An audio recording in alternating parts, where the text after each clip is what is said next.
Welcome to CPG Vibes. No scripts, just chat. I'm Alex Baer. And I'm Wade Yenny. Each episode is recorded live, and we talk all things food and beverage, and so much more. Feel our vibe and search for CPG Vibes on Apple Podcasts or Spotify, and make sure to give us a 5-star review. If you'd like to sponsor our show with your product or service, email us at cpgvibes100@gmail.com. Now, let's vibe.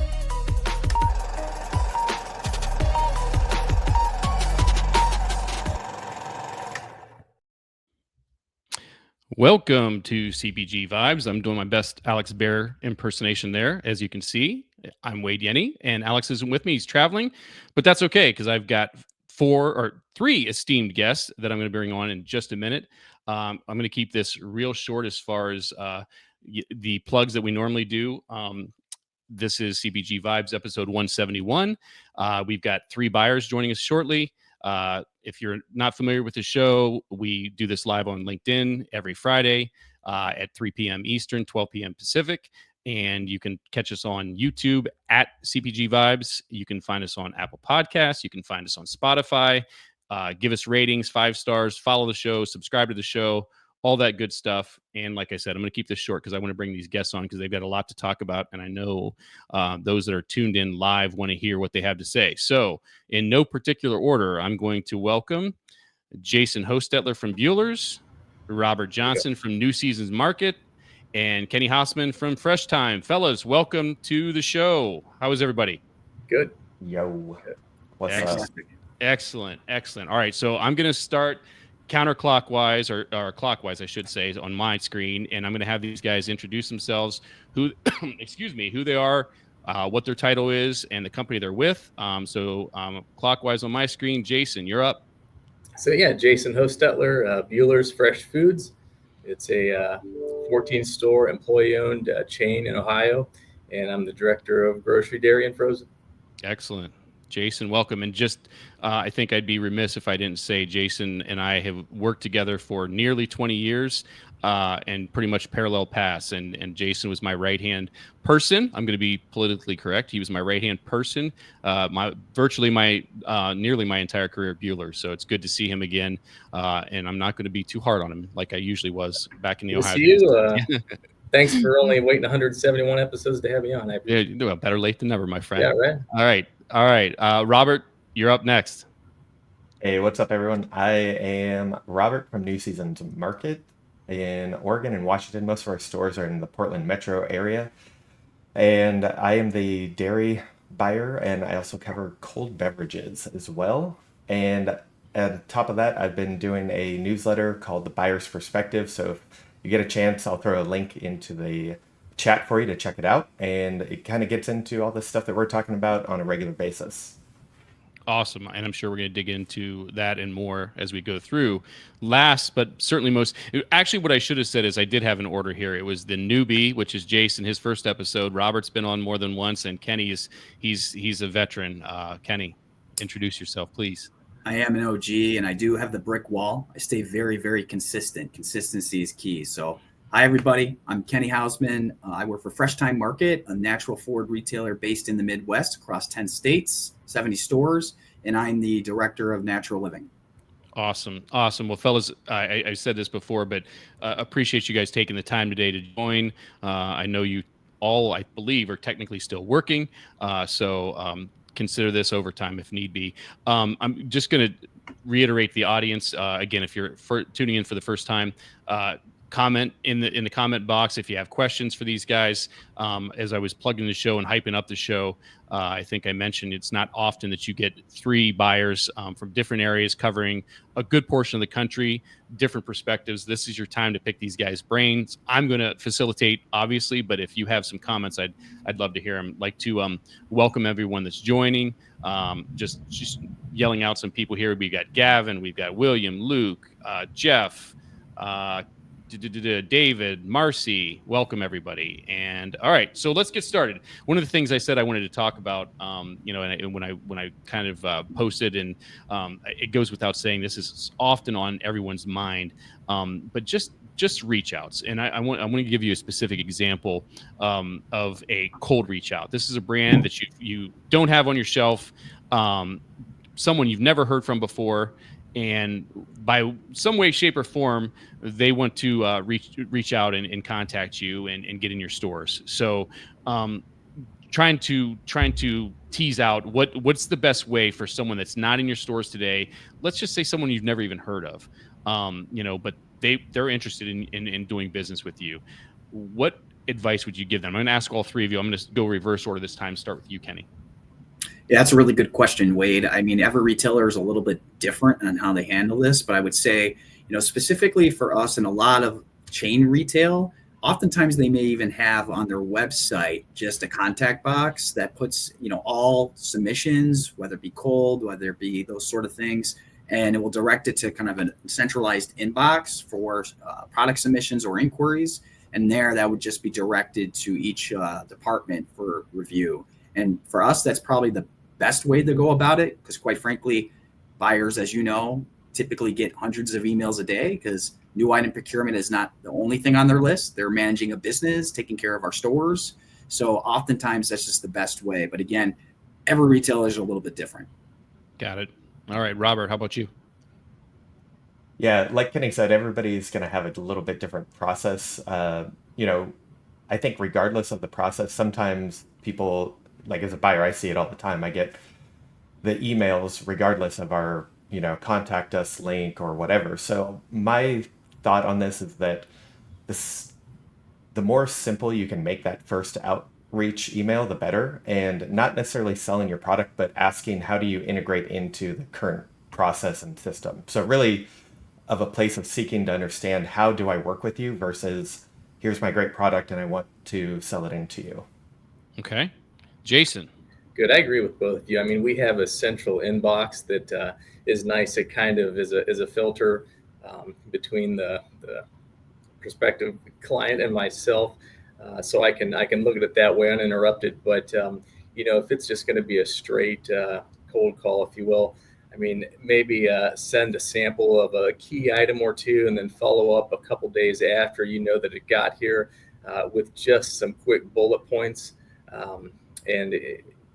I think the simpler the better, to be honest with you. I don't need to see an email with an entire deck. Love it. And I'm gonna get to as many questions as I can because I already see them rolling in, and I love that. Jason, you alluded to samples, and something that I always said when I was in a buying position before I moved up and really got samples, and it was just leading people or leading teams. And it became more and more an issue as depending on the company I worked for, but getting samples unsolicited and people sending you stuff without, and in the case of Robert and Kenny, maybe there might be some ingredient standards or something like that where it just doesn't make sense. But the issue that I had was space limitations, especially when you're talking about perishable products and things like that. One of the questions that Gavin asked is how many samples per week do you get? But I want to touch on that, but let's tie it into, do you want to see samples before you've said yes? In other words, is it just, hey, send samples and we'll look at everything, or do you want to sign off on samples before you get them? So Jason, I'll start with you, and if you want to answer Gavin's question as well, that'd be great. I mean, as far as samples per week, it would. So since I buy for grocery, dairy, and frozen, it is overwhelming. I mean, it could definitely fill your cupboard seriously in a week. But I do like to see samples. I don't necessarily have to see 3 cases of something. I mean, I'm completely content with one. And the biggest thing to me, if you're gonna blindly send a sample, believe it or not, most times I don't even get a business card with it. I mean, no form of contact or anything. So even if I did like it, and maybe it just so happens that's a category I'm reviewing, or I need a couple more items to fill some space, I don't have anybody to reach out to. So I guess if you're going to send a sample, please send contact info with it. You would be surprised by how many times that doesn't happen. And I mean, that's just, whether it's a sell sheet, whether it's a business card or something, I can't tell you. That's gold there. I appreciate that. Robert, same question. Yeah, I think generally speaking, I don't love getting samples without some kind of you know, conversation, email, whatever it may be, or if I talk to them at some point. We do get it a lot though. I actually sit, we have our 4 buyers kind of sit in the same pod, and there's constantly a wall of dry grocery samples. I don't get it that bad because I do dairy, so but I see how it affects everybody else on the team. And when we start seeing these boxes, we're opening them up and it's unsolicited. I always hear some kind of comment like, ugh, like there's always a face or something going on where it's just difficult. Like it's not at the very at the highest level. It's kind of disrespectful of our time because we have to take care of all that packaging. We have to go through it. To Jason's point, if there's no contact info, what if we did like it and we can't do anything with it? So I think just following some kind of process of getting it out there in front of the buyer ahead of time is really good. Yeah, and I think talking about limitations in buying for dairy and cold beverages, I mentioned space limitations, whether that's a refrigerator in your office or something like that. But the other big error that I see, and I've spoke to this so many times, is sending a refrigerated sample like on Friday, for example, and then it's 2 things: either they send it on Friday and you're not going to get it until Monday, so it's going through distribution, and depending on where you're at, it could be ruined by the time you get it on Monday. Or post-COVID, so many people are hybrid. I see you're working from home today. Obviously, if you send that to the office today and no one's there to receive it, it's sitting out there. So yeah, that's a big deal. So all right, Kenny, same question. And Robert, samples per week, answering Gavin's question roughly. For me, it's not too bad until we get to review, our review period, and then it starts. But the problem with the review is it spreads out. People don't align the shipping. Even though we say, try to have it shipped between this date and this date. It just never really happens that way. So then it gets into, maybe a couple packages a day over a week and a half. Got it. All right, Kenny, same question. Yeah, a lot of great content here. So I can relate to you, Robert. # no foam coolers. Can't stand foam coolers. They make a mess. They're bad for the environment. I understand temp concerns, but in all seriousness, yeah, everything everyone said is definitely valid. I was actually going to go to what you mentioned, Wade, about hybrid environments and whatnot. And that's why outreach is important prior to sending samples, because as a vendor, you're spending capital to send samples to a prospective retailer. And if you don't understand how they're operating, they may not get the samples. And, doing the basics, making sure that you send the contact information and that you're outreaching to the respective buyer is definitely going to make a difference. And, for category reviews, we can get hundreds of samples per week in the wellness space. So there's a lot going on. And we send out specific directions when we have our category reviews, specifically what we're looking for, what are the trends within the category, those sort of things to help curate that. Because at the end of the day, we want to be mindful of what our suppliers are spending. We work with a lot of emerging brands where, $100, $200 to send samples, that can be impactful for them. So it's not that we don't want to receive them. It's just we want to make sure that if we're getting samples, we are truly interested in trying and sampling the products, because there's a prospect to us actually potentially bringing them on. Right. Excellent points. And I want to put on a bow on this and move on to another question from Jeff, but he also had a comment here. He says a well-planned experience is critical to sending samples, cold packs if needed, a handwritten note, elevator pitch, something memorable. Don't leave it to chance. And I think, I've spoke about this as well too, is, and I think Robert alluded to with the packaging, and, so many times you're getting a sample for a category that isn't even yours. And what's going to happen with that?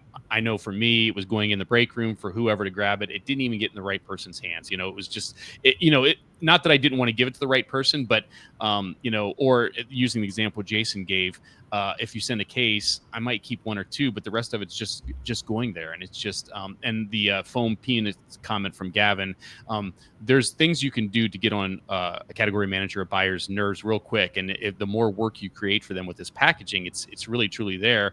The other example I always give is, if you're going to send samples, make sure you package them well. I can't tell you how many times I've thrown a whole case of samples out out because one jar broke and the whole thing is a mess. And I'm personally not going to take the time to wash and try and salvage what's left. I'm just going to toss it. So some things to think about. So this one is interesting. And I think it's a great question. And before I ask it, I'm going to preface this by saying, we're not divulging any secrets with regards to the three organizations we work with or something like this. And certainly, we're going to be respectful of these guys in the positions they hold. But the question is from Jeff with Brand Arctica. Can each of you talk the importance of trust with your higher ups and not interfere with your process and role? For example, a founder trying to get a CEO to influence your decision to take on their product. So we'll keep going round robin here. Kenny, let's go back to you with this one. This is a really, really good question. It's not just retail, it's leadership. So what I would say is if you have a strong leadership team, and we all know that a team or the foundation of a high performing team is trust. They trust that their staff is making the right decisions for the business. And oftentimes, I've worked in multiple organizations where there is a little bit of that, right? And it just minimizes the confidence of the team and just doesn't create a great dynamic. I'm fortunate that I work for an organization where we just do that. I mean, I lead a team of category managers, and oftentimes, yes, I'll get direct outreach. At the end of the day, I empower the team to make those decisions. So quite honestly, it's not going to get you that far if you try to do something like that. Now, I can appreciate the kind of the hustle mentality and doing what you need to do and thinking of alternative ways. The way I would suggest going about that is, hey, communicate to the CEO. I know that you're in a higher level role. Can you connect me with your team? Something along those lines would actually go further than just trying to reach out to, an executive directly. But that's my opinion. Right. Robert?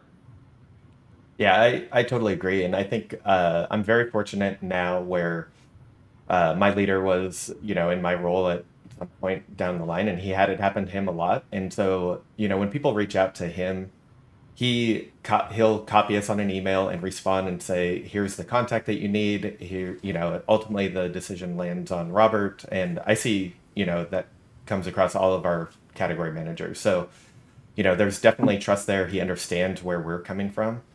And I just really appreciate it because, there's certainly times where, people try to play that angle. And ultimately, I think for me, when it has happened in the past, that just puts a bad taste for me about that brand and that rep that I'm working with. Like if I end up having to work with them, it's more of that, exactly that I'm having to work with them versus I want to partner with them. Yeah. Love that. Jason? Yeah. I'm really lucky here. And, if there's something that's going to go to my boss or even our CEO that, falls under me, they would gladly pass it to me. It's what you can attest. I mean, our office is wide open. We're very, it's like a family in here. If I wanted to walk over to my boss's office, the door's open. Our CEO, the door's open. So I'm very fortunate that I don't get pressure really to do anything. Now, would I take their suggestions or feedback? 100%. Everybody in this building, especially the people that are on my side of the building, have done what I'm doing in some capacity, and Buehler's or otherwise, and work their way up through the ranks. And so they are aware of trends. They're aware of what people are looking for, but ultimately they trust me to do my job and have put me in a position to do my job. I appreciate it, and they know I'll do it well. Great. And this is something for me that, as I'm advising brands and things like that, I think what Kenny said with the hustle mentality, absolutely, sales is sales, and you want to do all you can. But to Robert's point, thinking about, developing a partnership and relationship, at the end of the day, the three guys on this call are the ones that, or in Kenny's case, he's got his team. But those people are the ones that you're going to have to work with ongoing, and you have to build that relationship with, and you have to think about that whenever you're doing your outreach and whenever you're following up and things like that, is you want to work with the person that's going to make things happen day in and day out. And if you start off on the wrong foot, you've kind of got to work backwards from there. So I like that. So while we wait for some more questions to come in from the audience, one of the other things I talked about, or I wanted to talk about when I did my post and was touting that you guys were going to be on, was I want to talk about what I would call account management from my side now, the broker side or sales side, the calling on people like you. And with regards to, I know in most cases you're looking at categories once a year. And so the category, let's just say for discussion's sake, we just finished the category review and we're going to execute on shelf August 1. What is a good cadence for you for someone to check in to see how things are going? So we reset the stores on August 1. We just put these new products on the shelf August 1. What do you want to see from a follow-up to see how things are going, to see if we need to push more promotions, if things are slow? What do you feel is adequate or is best practices to do that? So Jason, let's go back to you. Yeah, I I like to see somebody about every, I'll say 6 weeks. Just regular enough that they have some time to maybe check on a new item or see if we need to throw a promotion in there. So yeah, every 6 weeks I'd say. And just because we might be outside of a category review, I am open to adjusting the set if it's an item that I'd really believe in or think we need. But I am open to working outside that a little bit. Okay, Robert. Yeah, I think for us, we mostly work with brokers and outside of local brands, but for them, we have regular check-ins with a lot of brokers. We have good relationships where we can have not necessarily regular communication, but if something comes up, I trust that they'll come to me. And I think right after the reset, so say within that first 30 days after, if there's any issue, I'd want to know about it so that I can help address it quickly and make sure that we're on the right track. And then after that, a movement check, make sure that if they're out in stores, if they start seeing voids for some reason or tags fell out, whatever, probably every, 8 weeks or so, 8 to 12 weeks, depending. And after that though, it just gets into our normal cadence of meeting and talking to them.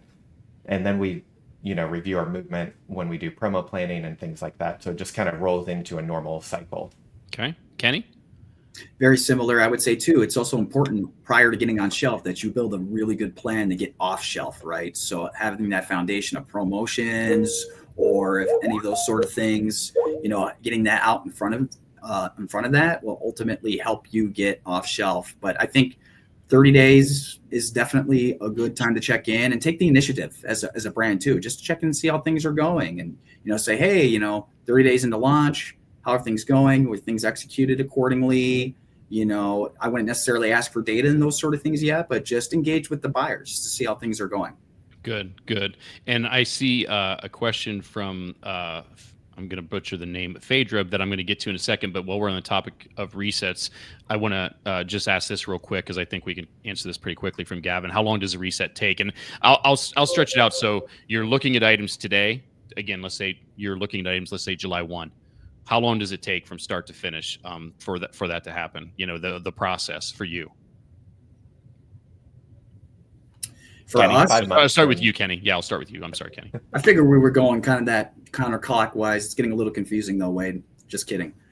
So for category reviews, it depends on the scope of the review for sure. But I would say like major reviews, what we call major reviews, for us being a chain retailer, it could take up to 18 to 24 weeks because there's not just cutting in items, right? Oftentimes, if we're doing a major review, we're looking at space, we're looking at pricing, we're looking at promo, we're looking at the entire business, like a multi-pronged category business review. So there's a lot that goes into it. Also from an execution standpoint, there's a lot of coordination that needs to happen at store level to be able to execute that. Now I'll speak from both sides of my mouth. Of course, we'll say new is kind of the lifeblood of our business. And we don't have to necessarily wait for category reviews to get that done. And we can get things done relatively quickly. But when we're talking like a major category review, 18 to 20 weeks. And there is a methodology to the madness. Good. Robert? Yeah, we're about 20 weeks for what Kenny's considering like a major review. So like our full process going through reviewing the internal, external data, doing the reset in the store, moving shelves, adjusting the flow, things like that. It takes about 20 weeks, and it's a very similar process to what Kenny just said. Jason. It does. We actually just got done doing a complete reset in our detergent aisle. I mean, it took 4 months or so. I mean, before we had all the new items, before we were sold down on all of the old SKUs, when all the tags were there and everything was tidied up and good to go. I mean, it takes a while. Okay, so the follow-up to that, and I promise, Phaedra, I'm going to get to your question because I want to know, and we're on review, so I want to keep rolling with this. Gavin's asking not just the review, but the actual reset. So, and this is going to be interesting because Jason has 14 stores, Robert has 22, and Kenny has 70. On the nose, 70. So I'm sure this is going to be a little bit different, but his question: when will all stores be complete? If you say I want this done July 1, when is it done? Jason? Yeah, we're pretty fortunate. I don't know if when you worked here, if we had the home store program or not. I think we're just starting it. Yeah. But basically, our supplier provides reset help for different projects, and being that we only have 14 stores, you could completely knock out an aisle reset everywhere within 2 weeks. I mean, it's pretty quick. Okay, Robert. Yeah, we schedule 2 stores a day typically. And so we're in that 2-week range where, sometimes we have other reset or like projects at stores that just kind of flow into it. But generally speaking, 2 weeks. Okay. And so since Jason mentioned the supplier help, are your stores executing the resets completely on their own, or do you have some outside parties also participating and assisting? Yeah, we have a third party come in and help, and so for every category review reset. Yeah. Okay. Yeah, we just started that last year, so we're about a year in, just coming up on that. And before that, it was broker help that we would enlist and come in. We would just have 2 store support people, 1 to 2, and they would just go and manage the crew. Okay, got it. Yep. Kenny. Similar to Robert, about 2 weeks. That's the easy answer. Now things happen, and we also have third-party reset help, but it is a little bit limited. So not every one of our markets gets it. So we do leave it up to the store teams to reset, and especially for cut-in items, that's pretty much the store teams. But we have a pretty Loctite price process as it relates to that. So yeah, roughly about 2 weeks or so. Yeah, and I think the prodding of that is it's something that I see oftentimes. You see a brand posting on LinkedIn that we're now in Fresh Thyme, and they go to Fresh Thyme, the product isn't there, or something like that. And so knowing that 2 weeks is good, so that's great. And then so staying on category reviews, I've got something. This is a good one from Derek.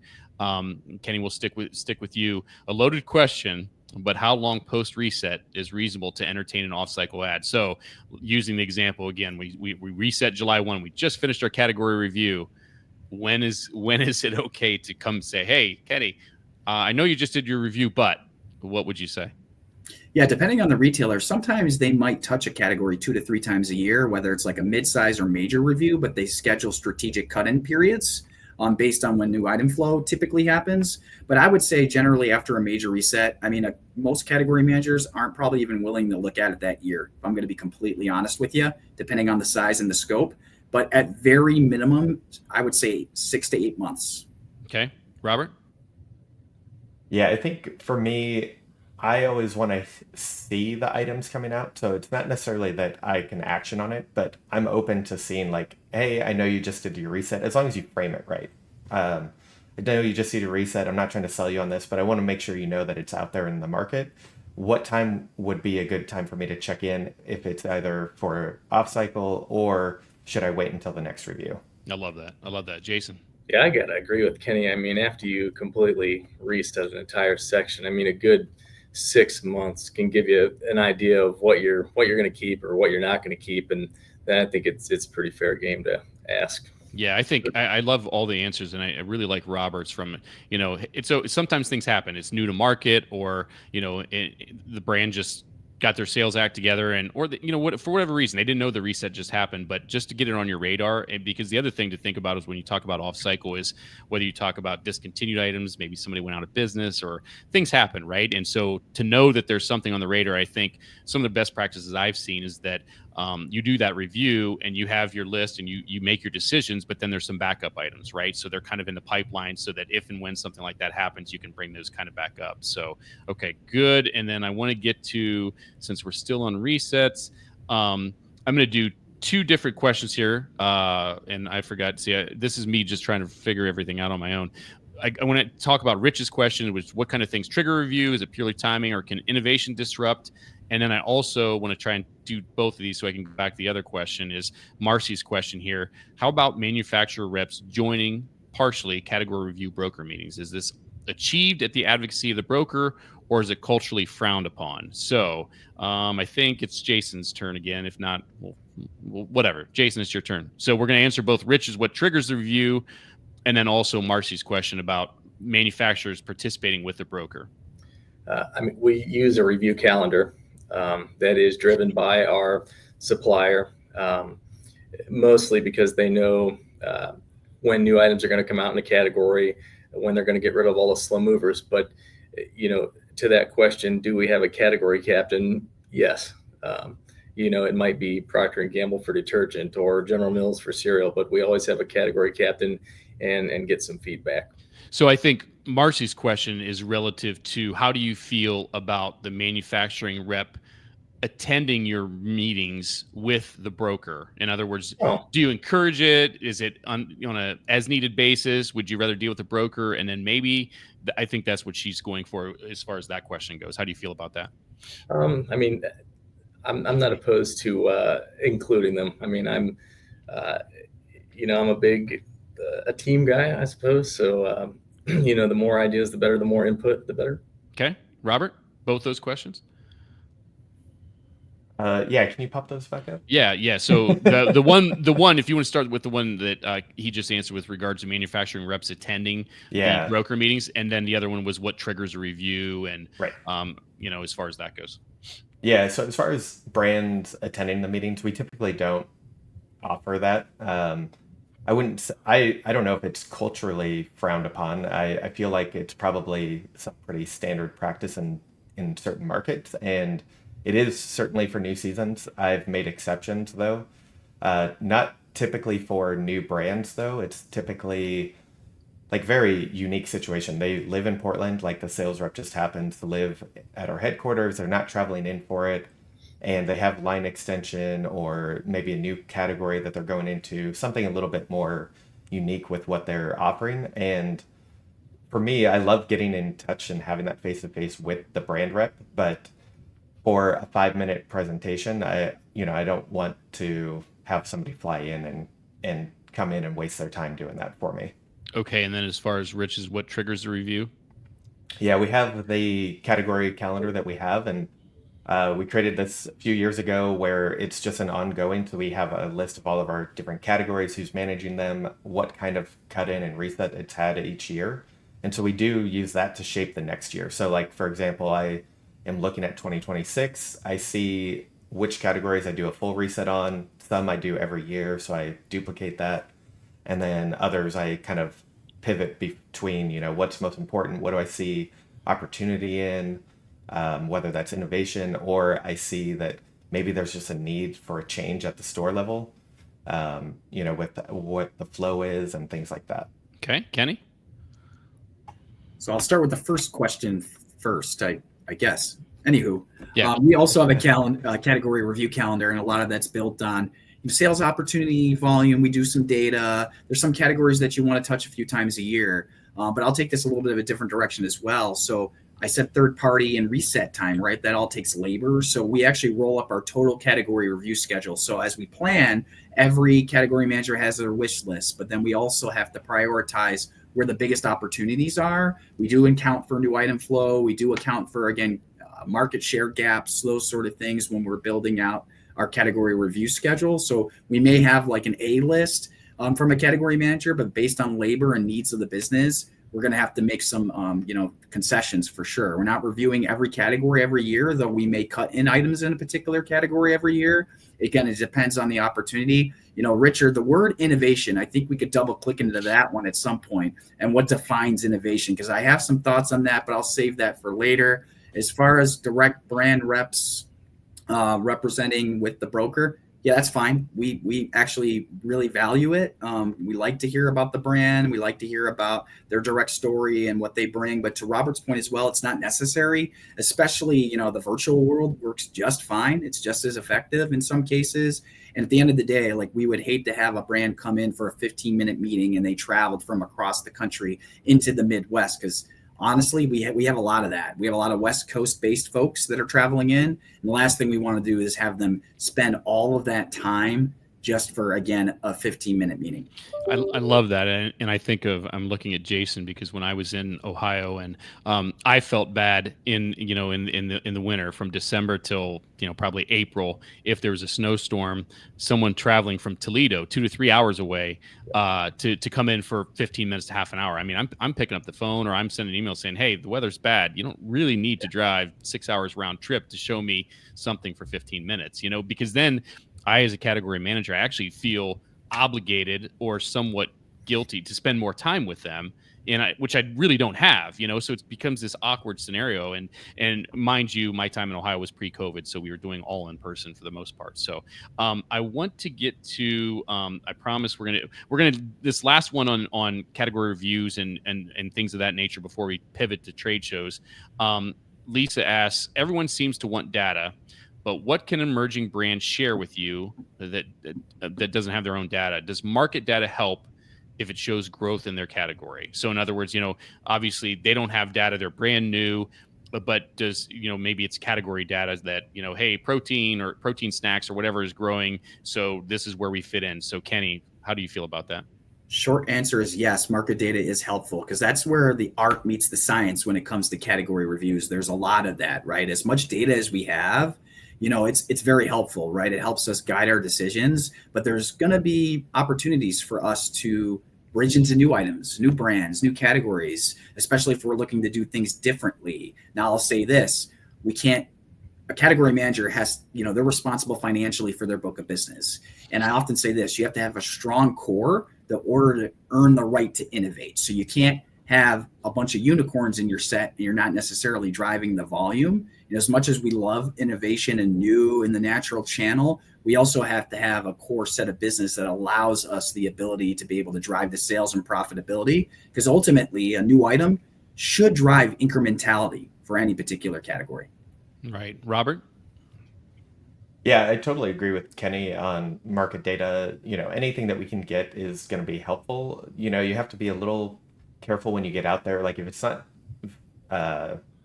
specific market data showing that this category is growing or this flavor trend or whatever it is.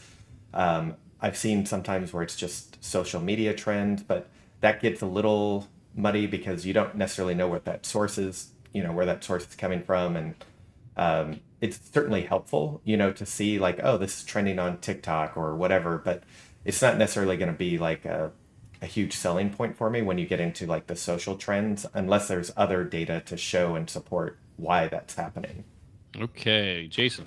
Yeah, the more data, the better. I mean, especially where we're at, we're kind of in an area that's very rural, very out there. So, there's never a lot of data that's really specific to our area many times. So, as much as I can see, the better, for sure.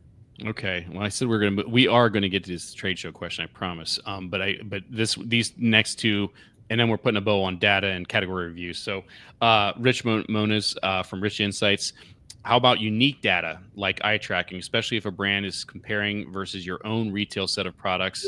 And then Jeff from Brand Arctica, what is your process in terms of tracking, considering trends that are moving on social media that could be taken advantage of at retail in terms adding brands to support wave of pull? So, Jason, we'll stick with you. And so, Rich is about eye tracking. I don't know. Some people are using that, some people aren't. But with regards to, they actually put something in almost like AI, so you can see where people are gravitating towards with their eyes on the shelf. So, between that and Jeff's question, I'll start with you, Jason. We're definitely not using eye tracking at this point, so I don't. Would you be open to it if someone brought it in and said, "Hey, this is eye tracking data"? What would your response be? Oh, for sure. I think things are evolving so quickly that you can't automatically just shoot something down without seeing the science behind it. You have to be up on it now, or you're behind. Okay. And And then how about this other one here? The process in terms of tracking trends they're moving on social media. I mean, I'm probably on TikTok more than I'd like to admit, to be honest with you. So it's you do see quite a bit of it, and even though you see something on there and it might be maybe outside of your category review or whatever, we do have different vehicles to bring an item in, maybe an end cap, maybe a basket fixture for an in and out, maybe a rack by the register to bring it in within a couple of weeks and see if it's moving. So we do have that available to us. So, and I'm going to go to Robert, but just out of curiosity, do you have Dubai chocolate? I do. There you go. That's been a good one. There you go. Okay, Robert, those two questions, and if you need me to put them back up, I know we've got this one with regards to that, and then the eye tracking question. Yeah, so I have not had somebody come in with eye tracking data yet, and like Jason said, I'd be open to that information and be very intrigued to see what that kind of shows. As far as that goes, always open to other new ways of looking at how we can evaluate the category. As far as the trends, I think, honestly, I think that's one where we could probably be better at New Seasons, is jumping on as quick as what Jason just said, like the Dubai chocolate, and, putting a fixture out, like a 3-tier basket, or, putting an end cap up, where, yeah, we just we could be better at that.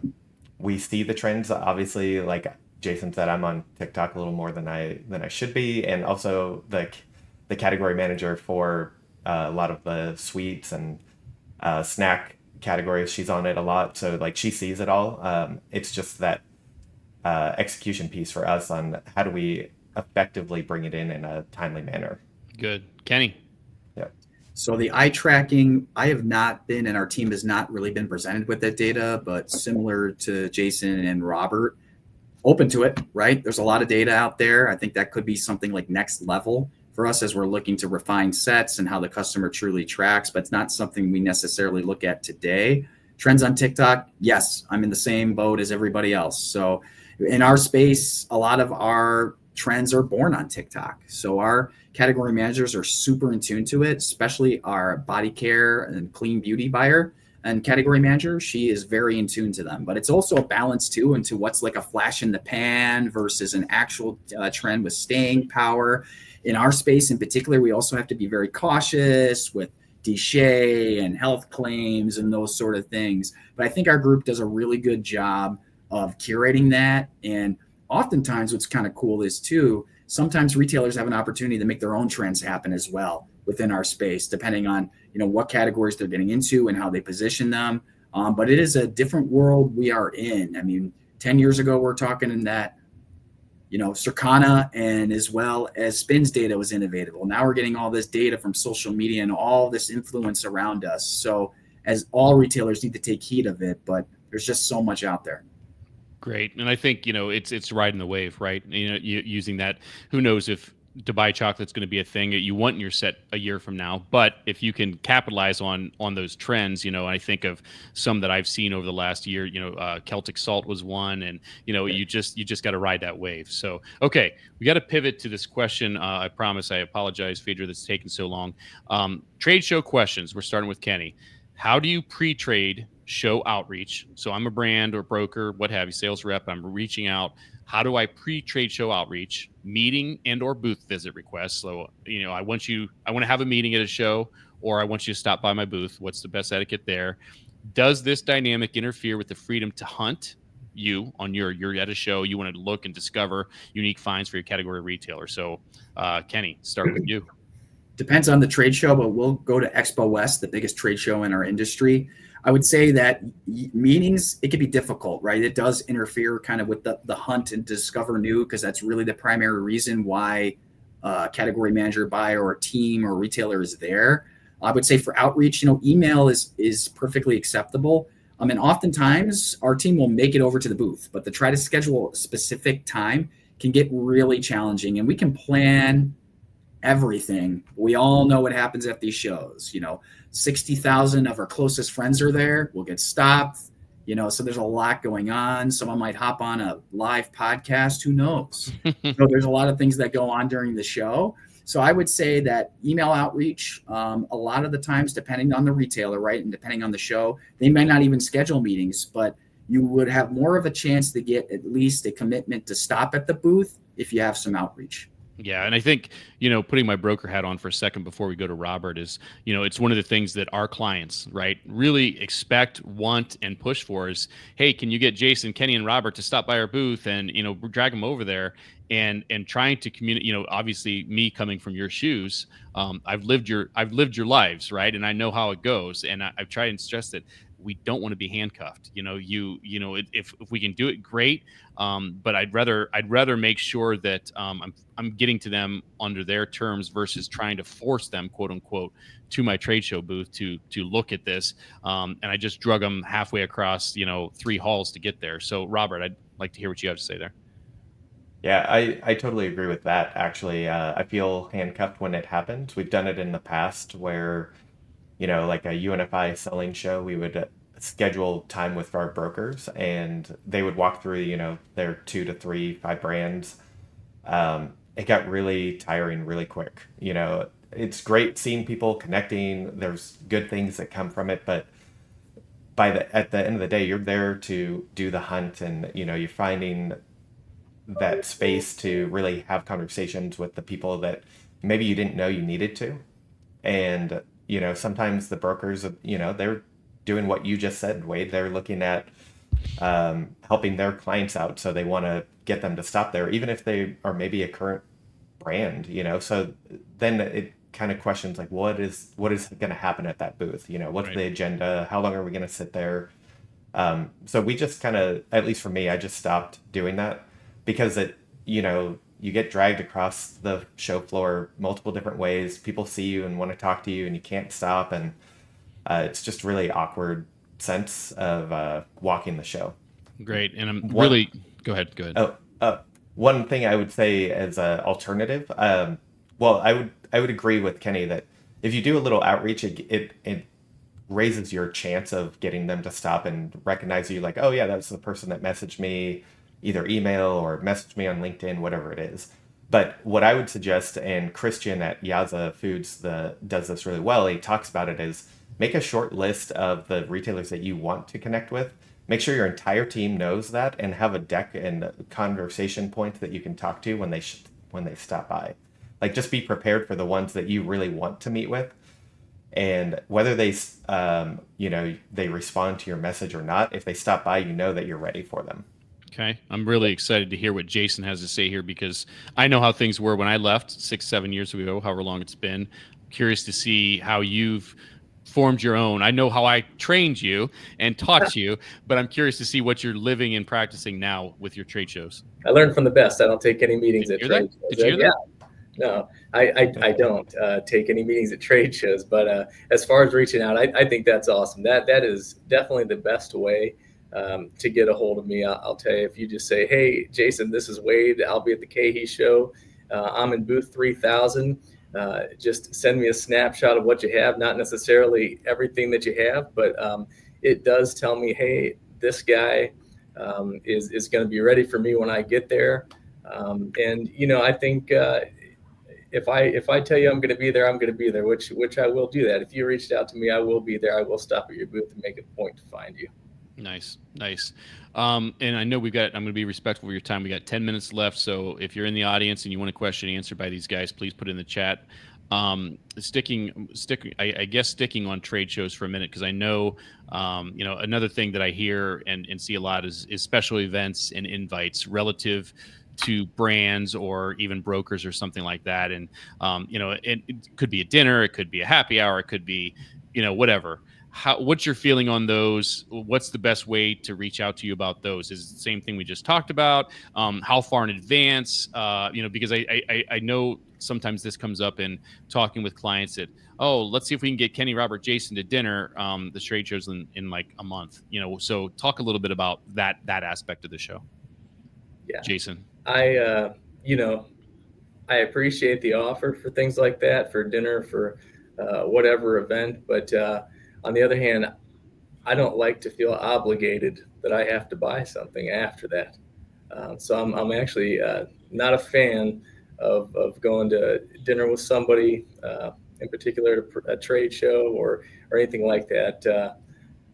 It just recently I went to a Cubs game instead. If that tells you At the anything. Cahey show. At the Cahey show. Okay. But yeah, at the Cahey show. But yeah, and you should note that was not with a vendor or broker. You that did is it on your own. correct. Okay. And again, not that I don't appreciate it, but I don't want that to influence my decision in any way, or I don't want to feel obligated to have to buy anything. Okay, Robert. Yeah, I think that's a fair point.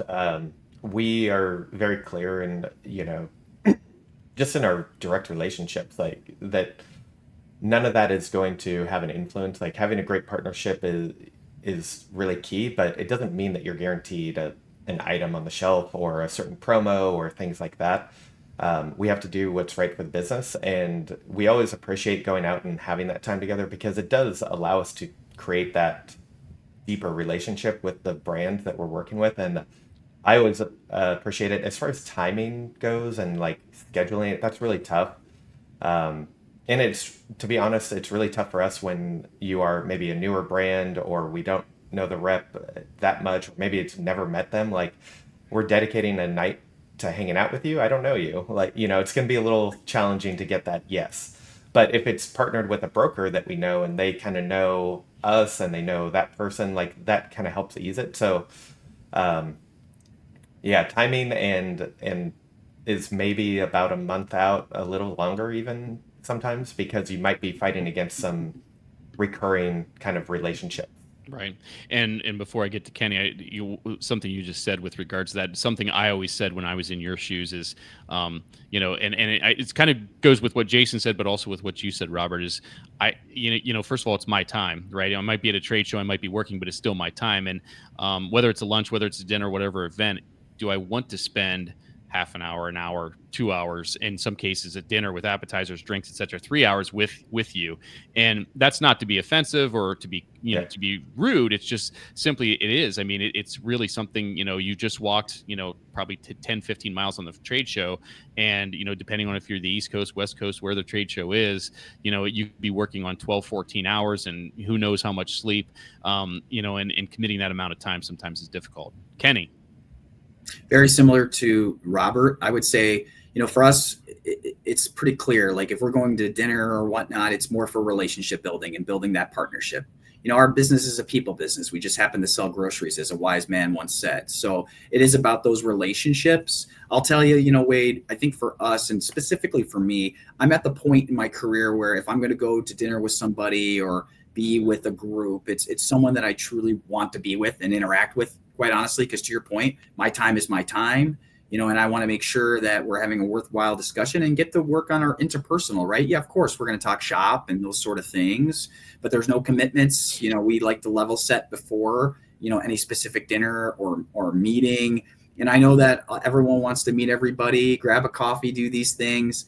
To your point, it's a long day. And then oftentimes a category manager may have to go to their room, believe it or not, after that dinner to get some email done because business still operates while they're out of the office. So you got to be respectful of everybody's time. But I also say too, to my team, hey, this is your time to connect with the industry, right? I mean, you should dedicate yourself to that and connect with the people. But I always say this too, nothing good happens after 10 o'clock, so go to bed. I love that. And, this comment is, Rich, again, with Rich Insights. As an introvert, I totally get it. That's something else that I think, that none of us really touched on is, you talk about it is your time, but, outreach to a buyer that is not, an extrovert, and maybe is a little bit more, I don't know if shy is the right word, but something's like, maybe you just aren't comfortable in settings like that. And especially with someone, I can't remember if it was Kenny or Robert who said with a new brand or something like that, it's like, it can come across almost as awkward and uncomfortable. And to be in that situation, it's just a little bit difficult. So let's see. We're getting close on time. trade shows. No meals, no deals, no high heels. Oh my goodness gracious. Hank Watts, Nature's Wild Berry.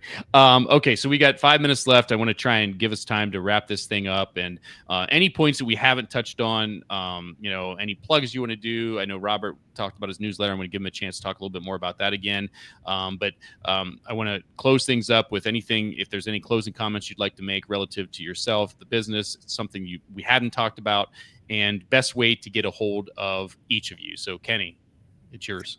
Well, I'm just going to plug Robert's newsletter in all seriousness. I think his buyer's perspective and what he's been doing for the community for the better part of a year now has been fantastic. And for those who aren't subscribed to it, I highly encourage you to subscribe because it's got a lot of great information, that gets in even deeper to the discussions we had today.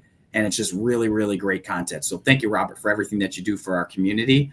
I would say the best way to get in contact with me is either a LinkedIn message. And that's kind of what I'll share with the group. I don't typically share my email. Just because we all know how that can get in terms of inbox flow. Good. Thanks, Kenny. Robert. Well, I guess I don't need to plug the newsletter, but but you will. Thank you. Yeah. Thank you, Kenny. I really appreciate it. And Kenny is really part of this community that I'm building to outside of LinkedIn, and he's really been a big support. So I appreciate you, Kenny. And best way to connect with me is through LinkedIn. Like Kenny, I'm not going to provide my email just to everybody. LinkedIn is a great way to message. The newsletter, there's a link in my profile that you can go to. You can check it out. And it's really just about taking this kind of information and how you create a better relationship with your buyer, because through that, you're going to get just much more traction in your business. Great. Jason. Yeah, LinkedIn is definitely the best way to get a hold of me. But I just want to say thanks for having me on. And Robert and Kenny, it's been really nice to meet you. A goal of mine was to connect with more people that are in my industry that have a similar role, and this is helping me do that. Yeah, and we're going to wrap things up here pretty quickly, but I have to say, Rich, this was super interesting. Thanks. I'll be sending everyone a big box marked samples that's full of glitter. Have a great weekend. Going to go play in the yard with my girls.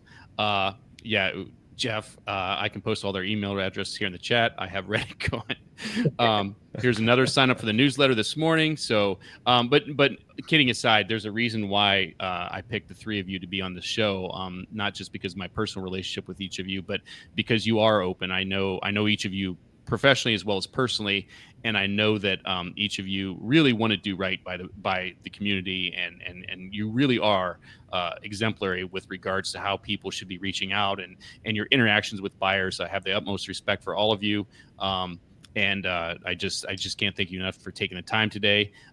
Just going to put a couple more comments up here. Hank put the link for Robert's newsletter. Agree with Kenny. If you haven't checked out Buyer's Perspective, highly recommend it. Fantastic CPG resource. Thank you all for your time. I'd be really remiss if I didn't talk about real quickly before we close about my podcast that I do in addition to this one, with V Driven. My boss, our CEO, Luke Abbott, and I started doing CPG office hours on Wednesdays. Much like this, it's live on LinkedIn, 12 p.m. Pacific, 3 p.m. Eastern. We're doing just an open format, roughly 30 minutes, 45 minutes, talking about industry things. We've been focused a lot the last couple of weeks about UNFI and the challenges with the recent cyber issues they had. But it's designed to be community oriented and really just to give back and just talk about relevant topics. So I'd encourage you to check that out. You can follow my profile. You'll find that information there. And I think, just a couple more comments from Jeff. Thanks, guys. Great insight. Alice, great group. Thank you all for your insights and time. Again, if you're listening to this, we do this live every Friday, not necessarily with buyers, but we do, Alex Bear and myself, we do this show. We've 171 episodes. We've been doing it for 3 years now. I don't have the sheet up in front of me to see if we have guests next week. It might just be ourselves. Encourage you to follow us here. Give us 5 stars on Apple Podcasts and Spotify. Follow the show's page here on LinkedIn. And what did I miss? I'm sure I missed something, but I'll figure it out. Any last? Oh yeah, if you'll be able to watch this replay. If you joined us late, you'll be able to go back and watch this right here on LinkedIn at the same link. You can refresh the page. You'll be able to see it from the beginning. It'll be up on Apple Podcasts and Spotify as well as YouTube, so you can hear this whole episode, because there's a lot of information these fellows shared that I think is going to be good for a lot of brands and people out there. So, any last closing comments? Anybody?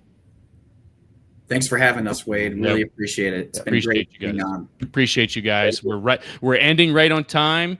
Thank you all, and we'll talk to you soon. We'll see you next week. Thanks, everybody. Thank you. Hey, guys. Go Bills.